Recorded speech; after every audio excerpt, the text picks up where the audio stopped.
All right, so today is, I think, December 22nd. Is that right? I think so. And it is our last official Team Relentless call of 2015 because next week, Kristina and Becky, who are the founders of our upline team, Diesel Nation, are hosting a call. And I actually don't know what it is that they're announcing, but they have some big special announcement for us.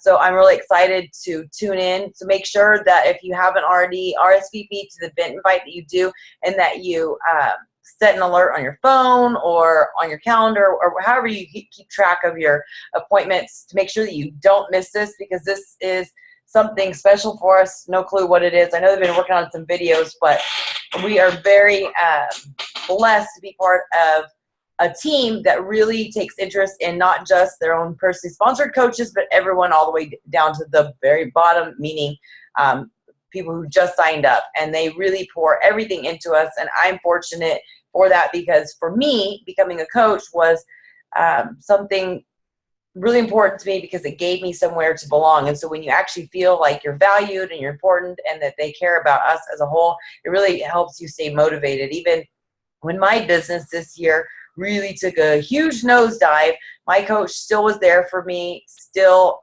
encouraging me, staying in contact with me, and helping me get back going and a regular thing. And so I think that's so important for all of us to understand as we're growing a team, that it is so important to keep reaching out to people. And, you know, coaching may not be something that's right for them at the time. It may not be something that fits into their lifestyle at the time, but remember why they got started. And that is so important for you to find out the people you're working with, what their why is, and realize that it's really an honor and privilege to guide people on their journey. And, you know, there's people out there like me who need to feel important and valued. And so you may be that person and the only person that believed in them. So do your best to really not forget about the people that have reached out to you. I know for me, and I'm just going to be totally honest here, is that Success Club plays a huge part in our business. Growing our business is something of, you know, it gets people with a competitive spirit going. It gives you a goal to go by. But I got caught up in just hitting Success Club, and expecting everybody to just get motivated and started on their own. A lot was because I wasn't really doing much in the beginning of the year with my fitness journey. So it was really hard to encourage people, and it was be like, you know, I'd share results that I have. And one thing that I've shared recently was the fact that, you know, when the 3-day refresh launched last year in June, I have completed like 15 or 16 rounds, because that was like my go-to thing, that I could just abuse myself, work out 4 or 5 days a week, you know, and then drink and do whatever I wanted and eat out, you know, a couple times a week. And then I always had the 3-day refresh to lean back on. But in the last 14 weeks that I've been dedicated 100% to my goals, to my fitness, and going all in, I haven't had to do the 3-day refresh, because I've been doing what I need to do. And consequently, the people in my group are doing the same thing. You know, there are some people who've fallen off. There are people who let life get in their way. You know, things happen. I understand that. But for the most part, over the last 2 months, I've had more people complete programs because they've been following my lead, because I'm in there in the trenches with them. I'm able to tell them, do this, because I'm doing it. Doesn't mean that I haven't faltered, you know, here and there. Doesn't mean that I don't struggle, and it doesn't mean that I'm perfect. But there is a connect between what you do and what you find as a priority to what people copy you and duplicate, and it gives you more confidence to coach people. And so, you know, for me, staying on track was so important. But Success Club became just a number, and other people didn't matter. I stayed in contact with them, but I really just was like, oh, I hit my Success Club goal, and hopefully these people can just, you know, stay on track on their own. And I wasn't really connecting with them, and a lot has to do with all of you on this call have followed my journey, that I was disconnected with myself. So, you know, the biggest thing that I want to talk about today is about balance and about setting goals, and also reflecting on this year. I want you guys to write down on a piece of paper how you would rate your beginning of 2015 on a scale from 1 to 10. I'm going to do the same thing. I got my notepad. You don't have to share it with me, or you can if you want, but the beginning of 2015 for me it started at about a 2. And honestly, it actually dipped down to the negative numbers over the summer with Ryan and I's separation, with me completely losing myself and just losing my shit. I also want you to write down where you feel you're at on a scale from 1 to 10 at the end, which we are literally in the bitter end. For me, I would rate myself at about a 9. Not that 10's perfect, but for me, I feel that I have a handle on my life and a good balance going on, and I have a clear path of what I want. So I want you to reflect on those 2 things. If you declined, you know what? It happens. Because, for me, 2014 started off rough, and I swore that 2015 would be different. But you know what? I started off 2015 doing the same exact things that I was doing in 2014. And it wasn't until I finally just said enough is enough, in September, and I decided to make the changes. It didn't happen overnight. All of you have seen my progress, that it all started with little steps. And so if you're feeling like, hey, 2015 started off great, and now I'm ending it not anywhere near where I want to be, then let's get together privately, one-on-one, and help you get a plan of action set up so that 2016 isn't a repeat. Because you know what? I think the older we get, and we're all of us on the call are over, in our 30s, have kids, that as we get older, as we become parents, our kids get older, time flies, and we can't get that back. And the worst thing ever, and that I have learned through coaching, is the feeling of regret. If you went in and gave your 100%, then, there's that great feeling. But if you know that you didn't give your 100%, then there's that feeling of failure. There's that feeling of not accomplishing anything. And I know how I felt the last, year and a half, 2 years of feeling that way. And I don't want that for anybody else. And I, by all means, do not think that I have the answers, but I have come up with a formula which has really been laid out by Beachbody. It's stuff that my coach and her sister have been doing, and other people in the organization have shared. It's a real simple process of getting your life back on track. And so, as somebody that is, either your sponsor or, the leader of Team Relentless, I want to help you do the same thing. And obviously you want to set goals, and you see the importance of goals, because you wouldn't be on this call on a Tuesday night, especially for some of you Northern California people, because I know it's right at 6:30 at your time. But I want to share a couple of things with you. I wrote these goals out on November 7th, 2014, as I was sitting at this leadership conference that Louise and I went to. And my 2015 goals were: pay off debt, help 5 people reach elite, help 3 people advance to diamond, buy a house by 12/31/2015, start teaching PIO, teach 3 vital behaviors in California, Canada, and San Antonio, become a leadership or motivational coach, be a 2015 elite coach, restart a fit club, homeschool Haley, buy Haley a car, attend Danny Johnson's Dynasty, attend the Success Club trip in 2015 in Cancun, attend Summit in Nashville in July of 2015, attend the Leadership Conference in California, October 2015, start fresh, cut out the bullshit, sponsor 50 coaches, Success Club every month. Okay, I'm going to tell you right now that I did not pay off debt. I actually have more debt with all of my medical shit that went on. It appears to be, looking at it, that we're only going to have 2 elite coaches in Team Relentless, only one of which is my personally sponsored coach, Melissa, which is amazing. I only helped 2 people advance to diamond. One was in Ryan's Business Center, and one was in my business center. One was in the beginning of the year, and one was in the middle of the summer.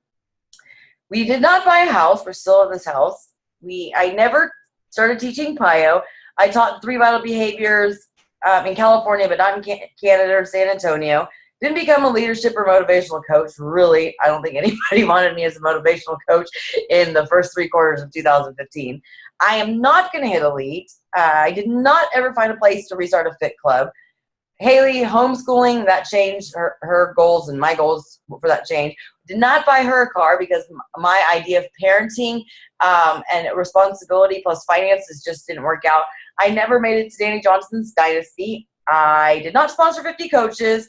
I hit Success Club every month but August, and I lost my Success Club All-Star status. I did attend all 3 trips. So that leads me to tell you about the Wheel of Life. I've talked about this some in the Team Relentless page. If you were on the Amy Grace call that Amy Coppola hosted back, I think, in July. You may be familiar with it. If it's not something you're familiar with, I want to have you familiarize yourself with it. I don't know how well you can see it, but it's this little circle. I can post this document in Team Relentless so you can use it. I think that you can Google it, but I can post it in the Team Relentless. Basically, what you do is a circle. You divide it where one, like a pie graph or chart or something, I guess. One is romance, one's health, one's living space, one's family, one's finances, one's career, one's spirituality, and one's recreation.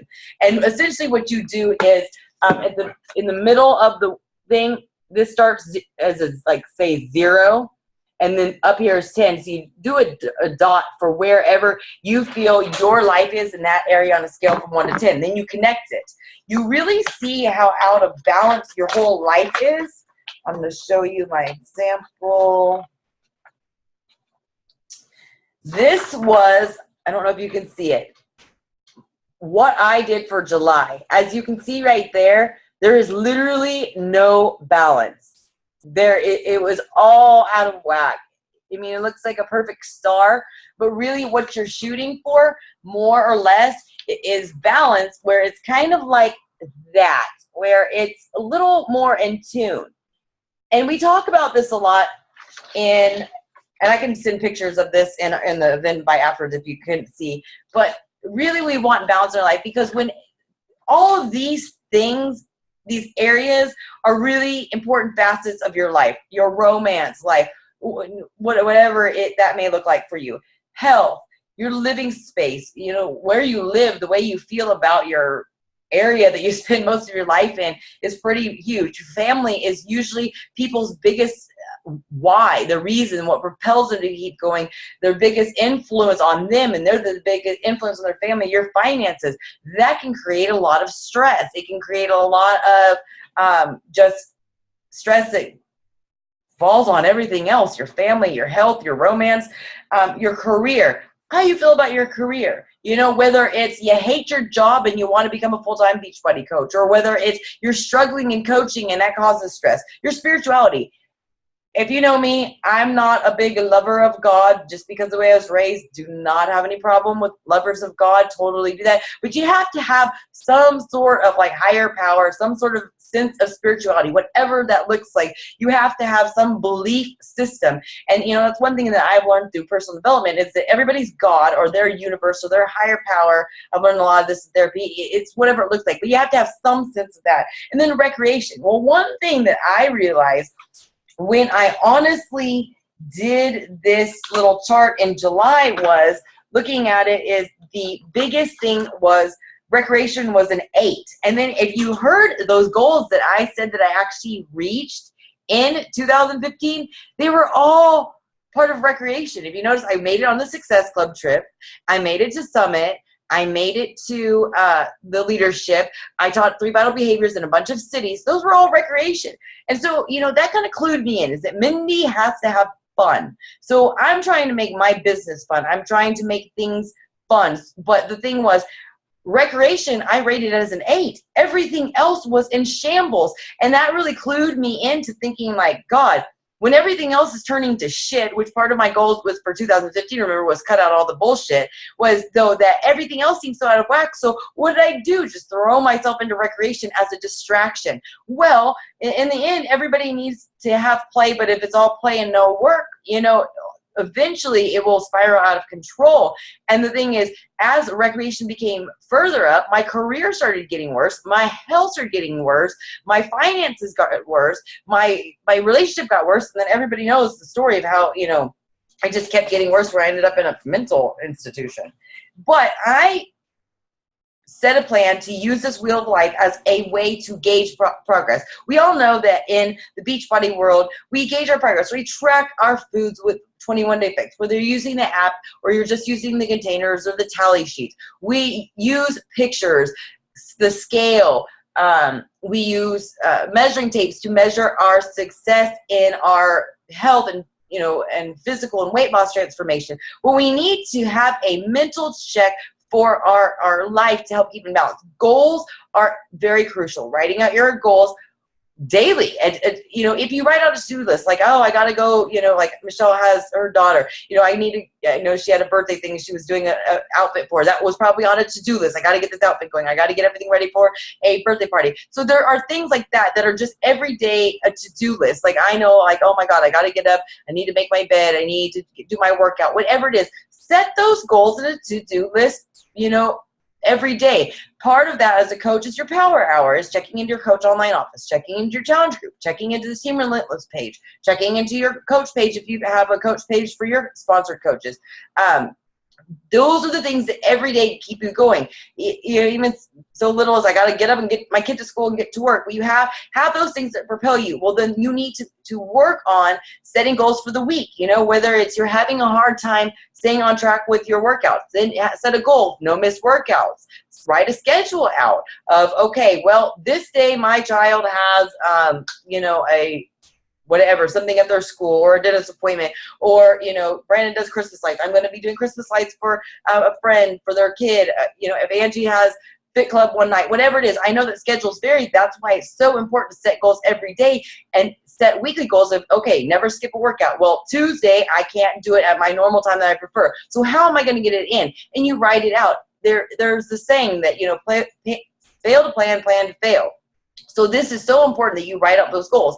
This is what I've been doing, is every day having a daily to-do list, having those things that are non-negotiable, meaning I will not miss my workout. I will not miss my Shakeology. I will, you know, make sure that my meals are prepared at home, whether I am on the road. Yesterday we went to the little waste of time and waste of money train thing in Palestine, Texas, but we, you know, picked up, you know, or packed up our foods, brought them with us, and we made the decision to drive home, you know, even though we're hungry, and make sure we were eating here. Those were goals. If I didn't have those goals written down, if I didn't have those goals in front of me, it would have been easy to be like, oh, fuck it, let's just go out to eat. We're already here, you know, what's one bad meal? And I'm not saying that you won't have cheat meals, but I'm saying that having those goals set for you are going to be important. And when you start doing this and manifesting them daily, then weekly, then monthly, number one, you're going to be a master at setting goals. You're going to be a master over those small things that you started to do daily, and then they're going to lead to results. That if you haven't read The Compound Effect from Darren Hardy, I highly recommend it, because he talks about these things, these choices that we make,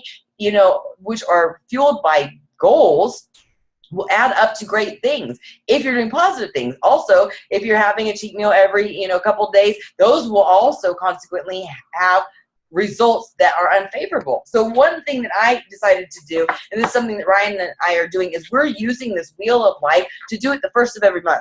So I have started this where on the, we decided this at the end of October, when we started really setting our goals for sobriety and getting ourselves geared up for hammer and chisel. And this is something I suggest that you do, is that we both fill out these wheel of lives, and we're going to compare them. So I did one on November 1st. I did one on December 1st. I'm going to do one on January 1st. And then I'm going to look back on it. So number one, that's a way for you to make sure you're setting goals and then review it at the end of the month. Like, gosh, this month my recreation was high, or my health was down, or my romance was down. You know, it's one thing that I looked at, is that in November, our romance, you know, I had rated it at a 2, and then it went to a 5, and then in December 1st, it went back down to a 4. You know, and I don't look at last month's when I'm doing this month. Does that make sense? So when I was doing December 1st, I didn't have November 1st in front of me to be like, oh, you know, I'm just going off of how I feel at this moment. And I looked and like, our romance went down. So then we started planning.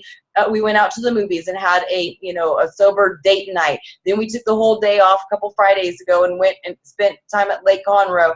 And we had a you know, date day, and then we went to the movies, and Stephanie watched Rebel. So the thing is, having this thing in front of you it's so easy to get your life off balance, you know, especially when you're focusing on stuff. But having this makes you really focus, like, okay, this went down, and it's not going to be perfect. Your numbers are going to change. There's things outside of our circumstances that come up. But for me, this has helped me stay on track and see how to keep my life somewhat balanced. And then the most eye-opening thing for me, and this is one thing that I've shared with you guys on our team calls in the past, and this is thing that other leaders, you know, even Kristina and Danny did the panel of leadership, was how important it is to involve your spouse. A lot of us have never set goals until we became a coach. A lot of us have goals that are so different than our spouses, and that's okay. but we have to kind of get in sync. And so one thing is, like, I thought Ryan was so miserable, and it was in my own head, and it was changing, you know, influencing my goals and my way of living and my mental thinking. So when I had him do it and I looked at it, I was like, oh, he's not as miserable as I thought. I mean, it's something stupid, but having this, you know, makes me see where he wants to improve in his life or where it's lacking. Like, you know, if I thought, oh, you know, just say January 1st, I rate our romance at an 8. And then I look and on January 1st, he rated it 4, then I would know that we need to kind of coordinate and be like, how can I make this better for you? The thing is, this is a wheel of life, but your life is not just about you. Your life is about your family. And it's so important to include your spouse. Your spouse, when I say include your spouse or include whoever it is that you're building a life with, it doesn't mean that your goals have to align 100%. It doesn't mean that they have to want to work out with you. It doesn't mean that they have to want to, you know, do your workouts and drink Shakeology and, you know, love Beachbody and get on the calls with you. It just, you need to plan a life together, because if you have certain goals, especially with coaching, and you're spending all these times on Team Relentless calls or working out or glued to your phone, and they don't know what your goals are and you don't know what their goals are, then you're going to be way off track. And that is one thing that I cannot stress enough, because that was a big problem in Ryan and I's relationship, because there was a lack of communication and our goals were so way off. And that doesn't mean that when you share your goals, that if your goals don't align with your mates, that you have to change your goals, but you kind of have to find a compromise so that both of you get what you want, and so that you both have some goals that are aligned. So I do highly recommend that you utilize this, and, you know, do it monthly from, you know, time to time separately. And, you know, if you're a chick and you can't get your husband to do it, I understand, you know, but suggest it, and don't let it discourage you. Everybody knows our stories. It took Ryan 3.5 years for him to follow suit, and it really took me going 100% all in, and he trailed behind weeks later, and he still has his struggles. But, you know, lead by example. Anything you do 100%, you're going to get some sort of result, and other people are going to see, and they're going to want to follow suit. And how much better would it be if it's your family member or your spouse or somebody very important to you? So on to the goals. Is how many of you, just a show of hands, set goals for 2015? How many of you reached some of them? Okay. So how many of you feel that your life and your goals changed throughout 2015 from what you set them in 2014? So how many of you set goals in the end of 2014 for 2015 based on what you thought you had to do as a coach? I did. I felt that, like, oh God, I got PIO certified, I just have to teach. It wasn't something I ever got completed because I fucking dreaded it. I didn't want to teach it. So I had to go back and do it. So the thing is, going into 2016 this is now when we get our work going. This is now when we think about it. Here's the deal, is though, there's going to be a lot of goals you set tonight while we talk. That's what we're going to do at the end of this call, that you're not going to reach at the end of 2016.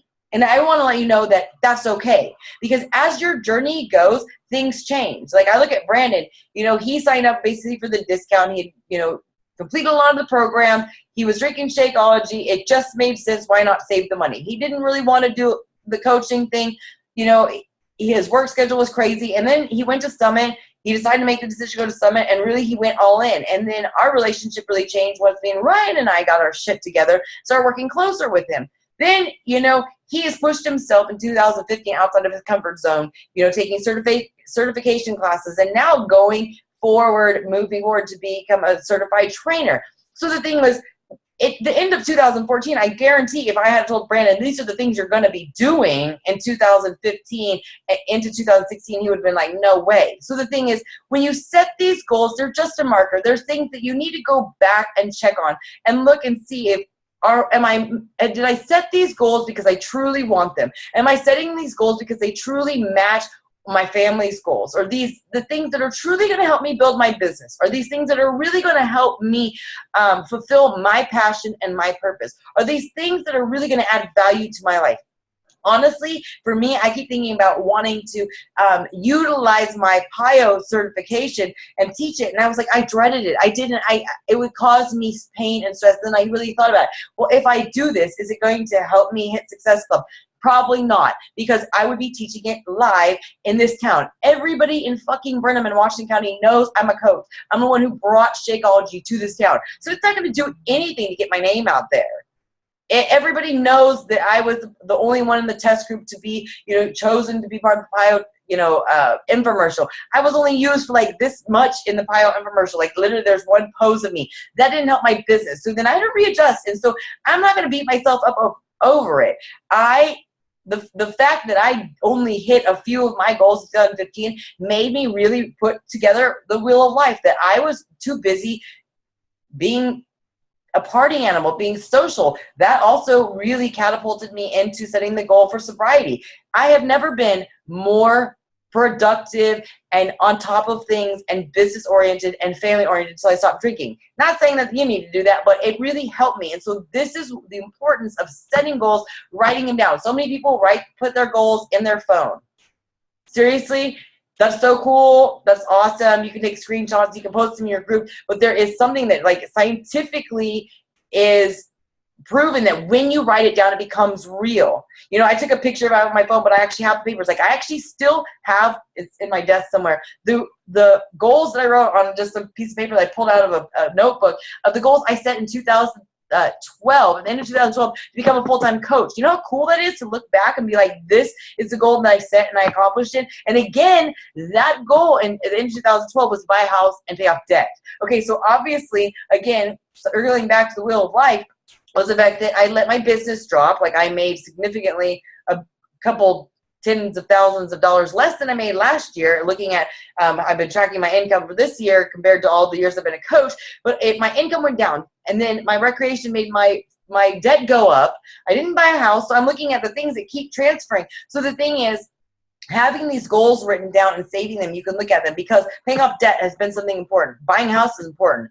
Well, why does this keep going every year on my goal list and not going? Well, the wheel of life showed me I was, I had my life out of balance, and partying and vacationing and doing all these things were more important than continuing to build my business, continuing to build relationships, continuing to work on myself. So these are the things of why writing it down is so important. So I want you to really sit there and think as we go through some of the questions I'm going to ask you, that I want you to write down. You can share it in Team Relentless for accountability, for encouragement or motivation for other people, or whatever you want, or you can keep it to yourself. But again, science proves that if you write it down by hand, and if you share it with somebody to be accountable, there's more likelihood that you'll actually complete it. But I want you to make sure that when you're going through these things, that you are really ask yourself, are these important to me? Because some people do the coaching because they truly just want to help people. It's nice to have extra money, but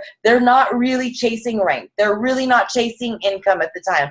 And so the thing is, that's fine. So if one of you have a goal of $1,000 per week, somebody else might not. So that's the thing is about goals. You have to understand is your goals are not always going to fall in line with other people. And I don't want you to set your goals the same as mine, because that might not be it. Like for me, I'd like to be elite this next year, but I realized that pushing so hard in 2014 to be elite, for me, it caused me to be a type of leader that I didn't want to be, if that makes sense. So I have to find that balance in making sure that if I want to get to elite, that I am being the right type of leader to build an elite team. If I have a certain income goal, I need to make sure that is done organically and it's done through building relationships rather than being focused solely on Success Club and dollar signs. So the thing is, you have to be honest with yourself. So for starters, I want you guys to write down for your first set of your 2016 goals, what is your rank goal for the first quarter? So the first quarter is going to be January, February, March. So write down what rank you would like to be by the first quarter. And then when you're done with that, I want you to write down your rank goal for the third quarter, or second quarter, from April till the end of June. And then the third quarter from July till the end of September. And then from October to the end of the year. The thing is, what from everything the corporate is saying is that we actually should be rank advancing every 30 days. I myself haven't. I actually dropped in rank this year. So my goals, and this is something you need to do, is that my rank goals obviously are going to look a lot different than they did in 2015. Because in 2015, at the beginning of 2015, I was 7-star diamond. I'm down to 4-star diamond. So obviously my goals are different. So your goals are going to look different. But I have certain goals that I want to build my my first business center to a 9-star diamond, because I've talked to corporate and looking at the way my business is structured, I will never grow my my business to 10-star on purpose, just because of the way the cycle bonuses work. That's totally for a different call. But so for me, if I have a 9-star, good night.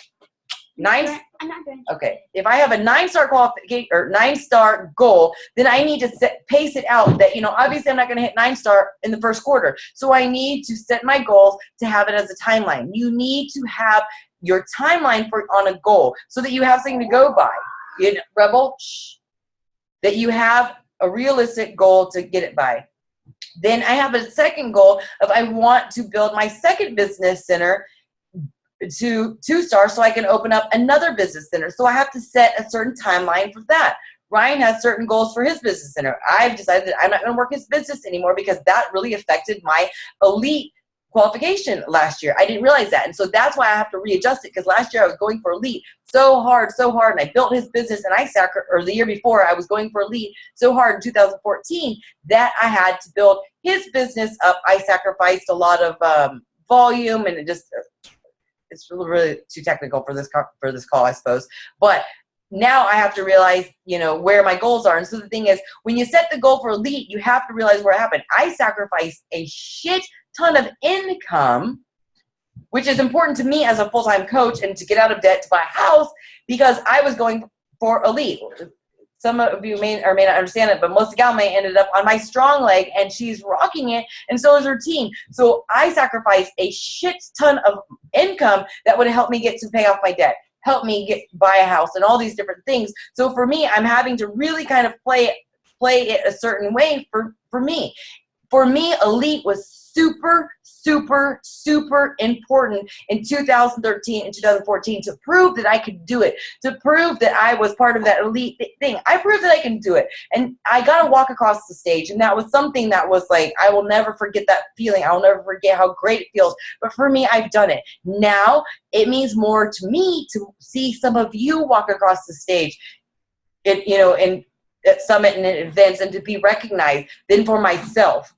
So I'm having to adjust my goals. So I want you, the next thing to do is to write down your rank goals per month.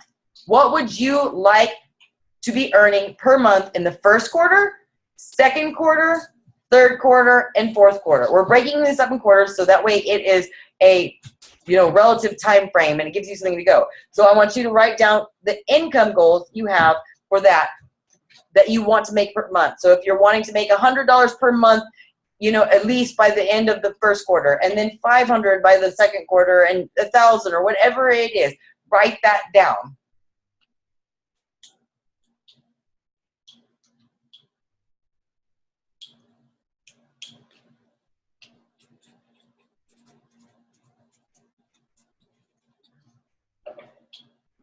I want you next to write down success clubs should be non-negotiable. If you're inviting enough people, if you're following the power hour and building new relationships with people, reaching out to people on your list, reaching out to people in your family or that you see in public, if you're doing the wear and share, if you're being proof that the product works by posting on social media, then you're going to be gaining interest, you're going to be talking to people. So the whole invitation should be a non-negotiable thing. The power hour should be a non-negotiable thing. But Success Club, where do you want to hit Success Club? So obviously Success Club is a non-negotiable. For me, my goal is always to hit Success Club by the 5th of the month.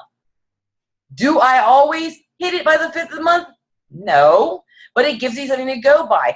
That way you're not just like, oh, if it happens, it happens. And then it's the 28th of the month and you have 4 Success Club points. You're like, fuck, I just need one more person. And you're scrambling like a rat on crack and like a desperate salesperson those last couple days of the month.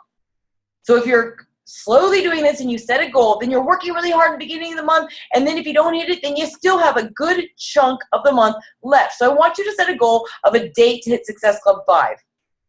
And then obviously the last day of the month needs to be your date to hit Success Club 10 or higher.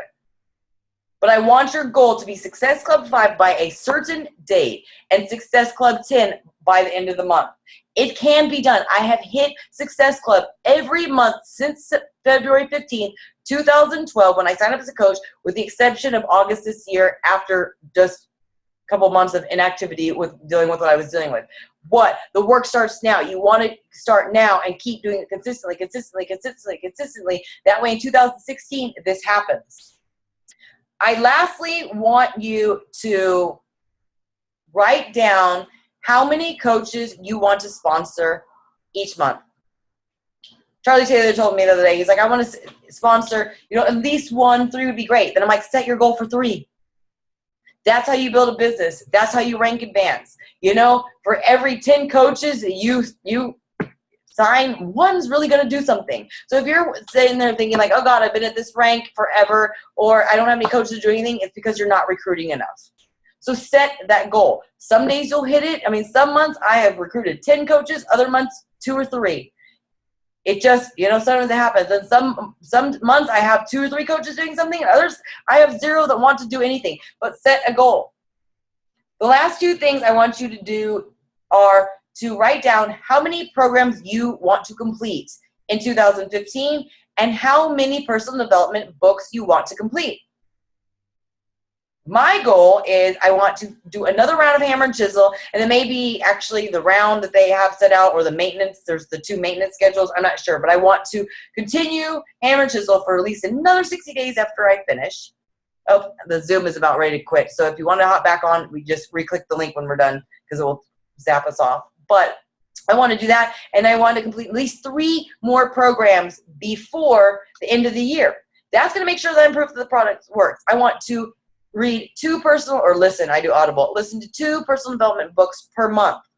These are all the things that are crucial to you being the proof that the products work, doing the right things that keep you growing, and exhibiting the 3 vital behaviors, which are what launch your business. You're not going to want to invite if you're not doing the workouts. You're not going to feel confident about reaching out to people if you're not doing personal development. You're not going to want to post on social media about anything, or it's not going to have any value or content if you're not doing the 3 vital behaviors. So these are the things that are very important. I do highly encourage all of you to make it a point to get to at least 1 live motivational event, like a Tony Robbins is pretty expensive, but a Danny Johnson, or some live personal development, self-help, motivational type seminar, because those were the things that really changed my business and changed my mindset.